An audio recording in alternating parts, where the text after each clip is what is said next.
East Asia conflict is escalating rapidly. Last few days of the Iran war have been difficult for American aviators. 28 फरवरी 2026 रात के करीब 2 बजे Tehran में लोग सो रहे थे। सब कुछ बिल्कुल नॉर्मल था। फिर अचानक एक डिफाइनिंग ब्लास्ट, फिर दूसरा, तीसरा और फिर डजन्स ऑफ ब्लास्ट। आसमान में streaks of fire, cruise missiles, stealth strikes और प्रेसिजन बॉम्ब्स। टारगेट रैंडम नहीं थे। Natanz nuclear facility, Fordow fuel enrichment plant, Isfahan के स्ट्रेटजिक कॉम्प्लेक्स। और फिर एक ब्रेकिंग क्लेम आती है। ईरान के supreme leader Ali Khamenei attack में मारे गए। कुछ सोर्स इसे कंफर्म करते हैं, कुछ इसे डिनाई करते हैं, लेकिन एक बात बिल्कुल क्लियर थी, ये सिर्फ स्ट्राइक्स नहीं थे, ये वॉर का स्टार्टिंग था। और इस ऑपरेशन को अप्रूव किया गया था यूएस के प्रेसिडेंट डोनाल्ड ट्रंप और इजराइल के पीएम बेंजामिन नेतन्याहू के कोऑर्डिनेशन में। सवाल ये है, ये सब स्टार्ट कैसे हुआ और क्या ये वर्ल्ड वॉर 3 का बिगिनिंग हो सकता है? मिडल ईस्ट का एक ऐसा देश जिसके पास दुनिया के सबसे बड़े ऑयल रिजर्व्स हैं, ईरान। आज ये अमेरिका का सबसे बड़ा एनिमी माना जाता है, लेकिन हमेशा से ऐसा नहीं था। Iran was different. 1950s में ईरान एक मॉडर्न डेवलपिंग कंट्री था और उसके लीडर थे मोहम्मद मोसादेक। वो एक डेमोक्रेटिकली इलेक्टेड प्राइम मिनिस्टर थे और उन्होंने एक बोल्ड डिसीजन लिया। ईरान के ऑयल को नेशनलाइज कर दिया। मतलब अब ईरान का ऑयल ईरान के कंट्रोल में रहेगा, ना कि फॉरेन कंपनीज के। उस टाइम ईरान का ऑयल कंट्रोल था एंग्लो ईरानियन ऑयल कंपनी, जो आज के टाइम पे नोन है एस BP। ब्रिटेन को ये बिल्कुल पसंद नहीं आया क्योंकि उनका डायरेक्ट प्रॉफिट बंद हो गया और यहाँ एंट्री होती है CIA और M16 की। दोनों ने मिलकर एक सीक्रेट प्लान बनाया, ऑपरेशन एजेक्स। 1953 में एक कवर्ट ऑपरेशन लॉन्च होता है, 1953 ईरानियन कूप डिटेट। इस ऑपरेशन में फेक प्रोटेस्ट करवाए गए, मीडिया मैनिपुलेट किया गया, पॉलिटिशियन को ब्राइब किया गया और फाइनली मोहम्मद मोसादगे को पावर से हटा दिया गया और उसकी जगह वापस लाए गए Mohammad Reza Pahlavi. Shah of Iran initially modern reforms लाता है, western lifestyle, industrial growth, educational reforms. लेकिन प्रॉब्लम क्या थी?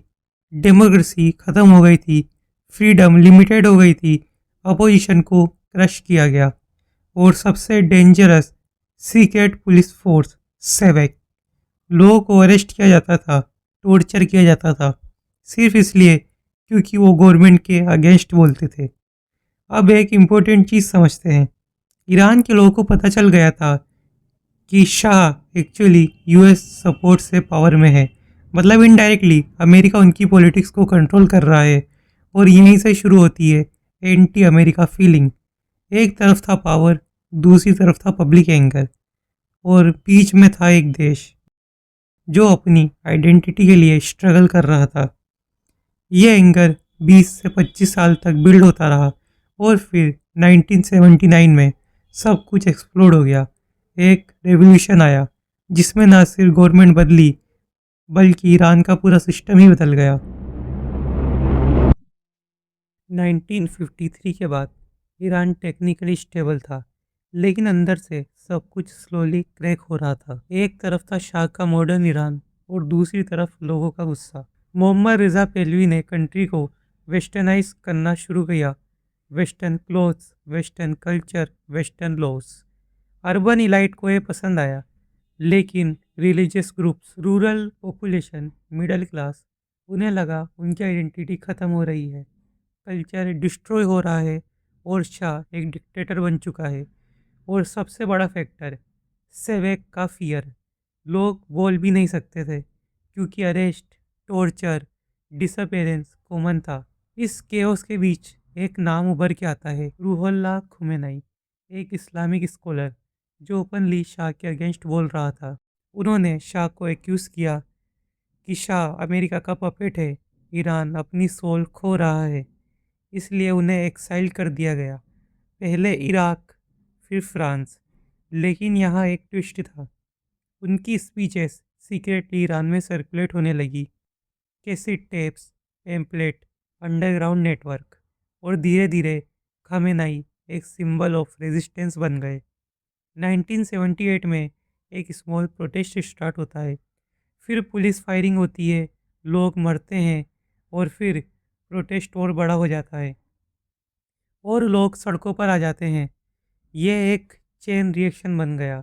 हर 40 दिन बाद नए प्रोटेस्ट, नई डेथ और ज़्यादा एंगर, और इससे पूरी कंट्री इरप्ट हो गई। स्टूडेंट, वर्कर, रिलीजियस ग्रुप, सबकी एक ही डिमांड थी, शाह मस्ट गो।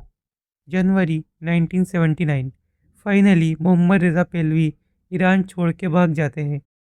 मोहम्मद रज़ा ऑफिशियली बोलते हैं कि वो एक वेकेशन पे जा रहे हैं, लेकिन सच्चाई तो कुछ और थी। वो कभी वापस ही नहीं आते और उस मोमेंट पर मोनार्की ख़त्म हो जाती है। 1 फरवरी 1979 एक हिस्टोरिक फ़्लाइट लैंड होती है तेहरान में, और उसमें से उतरते हैं खमेनाई। मिलियंस लोग उन्हें वेलकम करने आते हैं, लेकिन ये सिर्फ वेलकम नहीं था, ये पावर का एक बहुत ही बड़ा शिफ्ट था। विद इन वीक्स खामेनाई डिक्लेयर करते हैं ईरान अब एक इस्लामिक रिपब्लिक होगा। मतलब law based on religion, supreme leader system, western influence का पूरी तरीके से ख़त्म हो जाना। और यहीं से ही एक नया ईरान का जन्म होता है, स्ट्रॉन्ग, इंडिपेंडेंट और ओपनली एंटी अमेरिका। लेकिन सबसे बड़ा एक्सप्लोजन अभी बाकी था। नवंबर 1979 एक group of student US embassy Tehran पर अटैक करते हैं और 52 अमेरिकन को होस्टेज बना लेते हैं। ये इंसिडेंट नोन है as Iran hostage crisis. 444 days तक होस्टेज को रिलीज़ नहीं किया गया। अमेरिका के लिए ये ह्यूमिलेशन था और ईरान के लिए रिवेंज फॉर 1959।